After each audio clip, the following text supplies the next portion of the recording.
Eu não sou portadora da verdade absoluta e nem pretendo ser. E acho que ninguém é dono dela. Vítima, na verdade. É pagar e dar força. Boa noite a todos. Nós estamos aqui com alunos do curso de Direito, na cadeira de Teoria Geral do Processo, a professora Tamires Madeira. Estamos aqui diante de Bruna Alencar, que é uma advogada criminalista da região. Ela atua na área tanto de criminalista. Ela vai explicar um pouco mais sobre a atuação dela. Bruna, por favor. Atualmente eu sou criminalista, minha área é principalmente criminal, com ênfase em tanto no tribunal do júri quanto em investigação defensiva, né? Porque muita gente tem a impressão que o direito penal ele é do réu. A vítima também pode fazer jus a esse direito através da investigação defensiva, que é um mecanismo muito importante. Eu sou pós-graduada em Direito Penal e Criminologia, tenho essa especialização, e estou lançando agora um grupo, né, vai ser agora em novembro, em defesa de Lilith, em que a gente reúne mulheres no intuito de falar sobre o feminino, não só no âmbito jurídico, mas também campo holístico, conexão com o feminino, como é que a gente enfrenta o machismo no dia a dia, mecanismos de como romper com isso. E é isso, sou essa. É um prazer para todos nós que estamos aqui para falar, discutir um pouco mais sobre o direito e principalmente pegar essa questão do processo em si, que é a base de todo esse movimento que a gente está criando como alunos para poder a gente ter uma interação maior entre o nosso lado com o lado de vocês que já estão na prática. A gente está tentando atrelar um pouco a teoria com a prática. Então, queremos agradecer a colaboração, a disposição por ter aceitado o nosso convite para a entrevista. É uma honra compartilhar conhecimentos entre jovens advogados e pessoas que estão no espaço acadêmico como nós, mas gostaríamos de saber o que motivou, primeiro, a optar pelo curso de Direito. E dentre a gama que existe dentro do curso de Direito, as várias áreas, a atuação justamente na área criminal, que é uma área que é tão carregada de machismo e que tem uma profundidade muito grande para a sociedade. Então, vamos lá. Como foi que eu escolhi o direito? Aí eu faço uma lei que fala que quem não nasceu para abrir barriga de lagartixa não fazia medicina. Quem fazia cálculo e dava 3 resultados diferentes e os 3 errados não faria engenharia. E eu optei por direito porque eu gostava muito de conversar, gosto muito de explanar, gosto muito de argumentar, de ler. Eu sempre fui uma criança que fui impulsionada a isso. E tenho uma família de pessoas que fizeram carreiras jurídicas, homens e uma mulher também. 2 mulheres, na verdade. Então eu optei, fiz o vestibular, e aí que na prática criminal, como professor, eu tive na verdade eu me apaixonei por prática criminal. Todas as peças eu me sentia impulsionada a fazer uma peça em que eu levasse a maior pontuação. Tanto que era um desafio para mim. Toda semana eu tentava buscar e entregar para o professor a peça que tivesse a maior pontuação. E isso me fez apaixonar. O direito penal, quando você vê que, e principalmente quando o ápice, né, que é quando você vai para o tribunal do júri, que está todos os direitos ali elencados, constitucional, processual, penal, técnicas de persuasão. Então eu me sinto uma mulher escolhida nessa área. É uma área com bastante machismo, porque nós como mulheres, a gente, além de fazer, a gente precisa validar para dizer ela fez. Quando muita gente me contratou e disse, às vezes me contratam e dizem, doutora, a doutora não advoga em parceria com algum advogado? Não advogo só. E você precisa validar isto, né? Essa premissa que eles têm, que a mulher não tem aquela contundência que o homem tem. Então, eu sempre busco, nas minhas atuações, demonstrar que eu sou contundente como um homem seria e tenho a competência para fazer o que eu faço. Nós sabemos que a advocacia faz parte de uma das funções essenciais da justiça, né? E tem como principal objetivo resguardar os direitos dos clientes. Sabendo disso, como obter uma resolução de mérito de forma mais eficiente, levando em conta os anseios das partes e da sociedade em caso de grande repercussão e comoção? Então, isso para quem é jovem advogado é muito desafiador, porque a gente sai da faculdade sem ter noção do que é algumas coisas sobre ética profissional. E, por vezes, você acaba errando. Por exemplo, às vezes a família da vítima, no intuito de alguma coisa, compartilha uma coisa e você não sabia e compartilha. Então, assim, você tem que se resguardar. Precisa ter uma cautela maior. Eu confesso que eu ainda sou um pouco imatura quanto a isso de resguardar, principalmente quando tem comoção. Porque de um lado tem a mídia, de outro tem a família da vítima, de outro tem outros querendo resposta, de outro tem você se cobrar como ser humano. Então isso é muito difícil. Então o que eu dou para conselho, como experiência própria que eu tive por atuar em alguns casos de comoção, é você tentar manter a calma e saber que não precisa repassar toda a informação. Você precisa informar os familiares do seu cliente. Mas para a mídia, repasse só o básico. Só o básico. Se for possível, se resguarde. Evite fazer o chamado se enquadrar em movimento, sabe? Porque isso pode, querendo ou não, lhe prejudicar em algum momento. Pode ser visto e, infelizmente, a gente tem uma classe que é um pouco desunida. Então, vez ou outra, podem usar isso para puxar o tapete do colega, entendeu? Então, o interessante seria, com muita calma, passar somente o necessário, passar somente o que é, de fato, algo que é relevante, né, nos noticiários, estudar bastante o código de ética, que é o basta ter a prática, e juntando com o estudo, que você obtenha a excelência. Dando continuidade aqui na nossa entrevista, eu gostaria de saber, diante de um caso de grande comoção pública, como por exemplo um estupro de uma criança com resultado morte, você pegaria esse caso? Se pegaria, como você faria para separar o profissional do pessoal? Bom, quando você advoga, é necessário, é indispensável que você faça essa separação.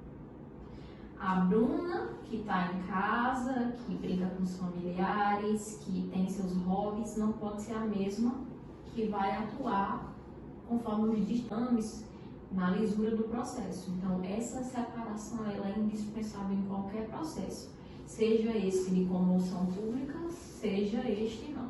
Mas quando a gente escolhe o direito, a gente escolhe o direito, a gente não escolhe o autor, né? A gente não pode fazer juízo de valor. Tem gente que faz. Eu, geralmente, quando é crime contra criança, eu geralmente não pego. E, a depender do crime também, por ser mulher também, contra a mulher, depender da gravidade, eu também não pego. Já teve casos muito graves em que eu peguei, mas sempre mantendo a Bruna como se fosse o robozinho lá, que trabalha com lisura, com o processo, deixando a emoção bem. Essa analogia também é a comparação do ser humano e do profissional. Você deixa as suas emoções separadas. Eu acho que é indispensável. Boa noite, pessoal. Então, Bruna, a gente tendo em vista assim, muitos dos casos que você pega, qual foi que você se empenhou mais? Eu me empenho mais naqueles. Vou partir da premissa aqui da verdade. Eu não sou portadora da verdade absoluta e nem pretendo ser. E acho que ninguém é dono dela. A gente está em busca. Isso é até um princípio do direito. O caso em que, por mais que eu seja uma mulher que eu lute para o direito de mulheres, eu preciso saber que nessa luta a gente tem que combater o mau combate de forma contundente. A gente desse direito de forma errônea, de forma para prejudicar, eu luto. Foi o que eu já tive a oportunidade de pegar. O caso, eu sempre pergunto para o cliente, como tem o sigilo profissional, se ele confessa. Porque através de uma confissão eu posso tratar o processo sem ser surpreendida no decorrer dele. Então a verdade ela é imprescindível, a verdade do meu cliente. Chegou para mim um caso de uma acusação de importunação sexual, em que o cliente dizia para mim, de forma reiterada, bem sofrido, que não tinha cometido. E na verdade nós tínhamos provas, inclusive até mesmo pelo laudo pericial, de que ele que foi vítima, na verdade. Ela agarrou ele à força. Pode parecer tosco pela visão machista que a gente tem de uma força no carro, mas foi a verdade. Ela agarrou ele à força e ele, por ter rejeitado, a gente tinha mensagem dele dizendo para os amigos, que dissessem para ela que ele era gay, que ele não queria, e ela ficava insistentemente tentando investir nesse rapaz. Ela fez isso, né? Ela provocou ele, fez práticas de atos libidinosos neles. Ele se sentiu, de certa forma, importunado. No outro dia, foi surpreendido com uma falsa denúncia. Quem fez a denúncia foi ela. E ela que tinha importunado. Como a gente tinha um rol probatório muito bom, a gente pôde fazer com que ele não fosse indiciado. Então, eu me vi numa situação em que, por eu lutar contra o machismo, não pode passar, não é porque é uma mulher que nós vamos passar a mão porque ela é mulher, só pelo fato. Se ela fez um ato que prejudica o movimento de uma outra que é vítima todo dia, a gente tem que ir lá e tem que combater. Então esse caso para mim ele foi um caso marcante, tanto que hoje em dia ele vez ou outra mandou mensagem, formou uma família, e é isso. Eu acho que para mim foi um caso em que eu me empenhei muito, porque além de eu saber que ele é inocente, eu sei como é a tratativa do que eles chamam de Duque 13. Tem uma política machista que é de fazer eles virarem mocinha. Então eles estupram os estupradores. Então, por eu saber de como é que esse líder ia ouvir aquela pessoa inocente, foi que eu mais empenhei para que a gente conseguisse o não indiciamento dele e ele não responder nenhum tipo de processo nesse sentido, que é tão grave, né? Os crimes contra a dignidade sexual. Então, para mim, foi marcante. E agora vamos encerrar aqui a nossa entrevista com a doutora Bruna. Espero que vocês tenham gostado. Dando continuidade ao ciclo de entrevistas, a gente entrevistou no primeiro momento a Bruna e agora estamos em Epidávila. É uma conceituada advogada aqui da região. Tem já um histórico de trabalho tanto social como o seu trabalho na OAB, que é digno de inveja a qualquer advogado da idade. Na verdade, ela já é especialista em direito administrativo, gestão pública. Ela é gerente da Secretaria do Meio Ambiente do Estado da região Cariri, atuando nas áreas civil, administrativa, eleitoral e tributária. É um prazer dar a gente estar aqui com você essa noite. Pronto, doutora Dade, eu gostaria de saber como a senhora se mantém em um caso onde a repercussão é enorme. Até onde o clamor público, a internet e as demais mídias sociais podem ajudar na resolução do caso concreto?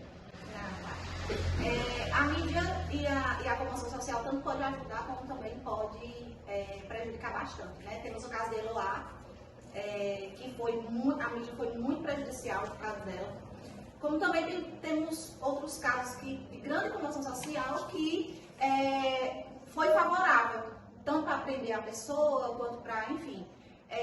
Aqui no Cariri, eu às vezes atuo, né, em alguns casos de grande repercussão, e faço meu trabalho, a OAB faz o trabalho deles, né? Temos ali um conjunto de órgãos e pessoas que podem elucidar o processo, mas aí a comoção sempre se sobressai, né? Como esses últimos dois casos, que foram bastante polêmicos.